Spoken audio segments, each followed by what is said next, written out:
World mental health day 10th October. దీని importance చాలా మందికి తెలియదు కదా, నేను చెప్తా వినండి. రీసెంట్గా పహల్గామ్ అటాక్ గురించి తెలిసిందే కదా. సో దాంట్లో చాలా మంది ప్రాణాలు కోల్పోయారు. మా డాక్టర్స్ చాలా వరకు మెడికేషన్ ఇంకా ట్రీట్మెంట్ అందించారు. సో దీంట్లో సైకియాట్రిస్ట్ రోల్ ఏంటో మీకు తెలియదు కదా, వినండి. సో అక్కడ జరిగిన అటాక్స్ వల్ల ఫిజికల్ గా అంటే మెంటల్ గా చాలా మంది సఫర్ అయ్యారు. అక్కడ బార్డర్స్ దగ్గర ఉన్న ఫ్యామిలీస్ చిన్న క్రాకర్ సౌండ్ వచ్చినా గన్ సౌండ్ అనుకుని భయపడుతూ ఉండేవారు. ఇట్లాంటి పరిస్థితుల్లో ఎన్నో మానసిక సమస్యలు వస్తాయి. అంటే PTSD ట్రామా కానీ, అక్యూట్ స్ట్రెస్ రియాక్షన్స్ కానీ, డిప్రెషన్ కానీ, నిద్రలేమి కానీ, ఇట్లాంటివి ఎన్నో వస్తాయి.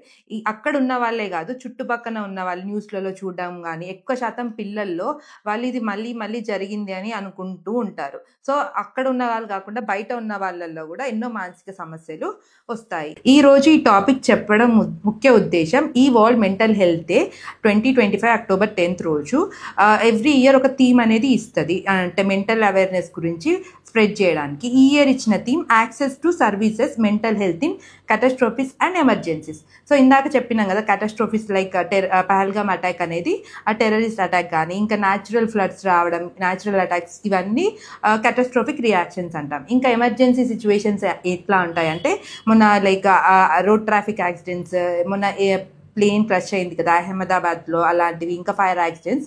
సో ఇట్లాంటి సిచ్యువేషన్లో ఒక నార్మల్ పర్సన్ యొక్క మెంటల్ హెల్త్ అనేది చాలా ఎఫెక్ట్ అవుతుంది. Normal daily life stress coping mechanism అనేది ఇంపేర్ అయిపోయి చాలా స్ట్రెస్ఫుల్ అయ్యి ఇంకా ఎన్నో మెంటల్ ఇల్నెస్ అనేది వచ్చే ఛాన్సెస్ ఉంటుంది. సో మీరు ఖచ్చితంగా ఇట్లాంటప్పుడు ఒక సైకియాట్రిస్ట్ని కన్సల్ట్ కావాలి. నేను doctor Swarna, psychiatrist, ARC psychiatric and wellness hospital, Siddipet. 24/7 అవైలబుల్లో ఉంటాము. Thank you.